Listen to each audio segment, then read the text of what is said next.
Агенцијата за вработување распиша оглас за искористување на мерките на програмата за самовработување на лица со инвалидност. Финансиската поддршка меѓу другото опфаќа обезбедување на обука за предприемништво и водење бизнис, поддршка за набавка на опрема и репроматеријали во висина од 310.000 денари, како и за дополнително вработување на најмногу 2 лица. Од Сдруженијата за поддршка и помош на лица со инвалидност, мерката ја коментираат како исклучително позитивна и чекор напред во грижата за оваа група на граѓани.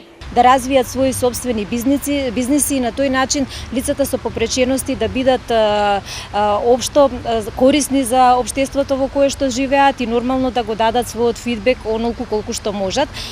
Пред се јас ќе кажам дека добар е моментот од причини што тие навистина се способни да работат, можат да се докажат во средината во која што живеат и ова е момент можеби да развијат некои мали занаати, нешто што на пример ќе биде верувам добро и за локалната средина во која што живеат и воопшто за државата. Лицата кои имаат право и се заинтересирани да ја искористат мерката, потребно е да се пријават во работните клубови на центрите за вработување.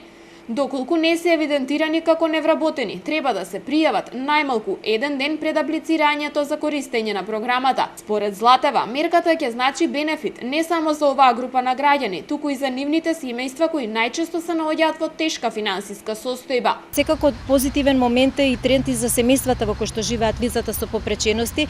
Тоа се семејства кои што се финансиски истоштени во годините заради самата рехабилитација на овие лица. Сега ова е некој повратен момент каде што можат да се вклучат и другите членови од семејството и ете на некој начин да се подигне и социјалниот статус на ваквите семејства. Досега лицата со попречености беа вклучувани во фирмите и на некој начин можам да кажам беа дури злоупотребувани од страна на бизнис секторот. Ова е веќе можеби еден чекор понапред самите лица да си ја земат во свој раце својата судбина. Пријавите можат да се поднесуваат најдоцна до 1 септември во работните клубови на сите центри за вработување во земјава.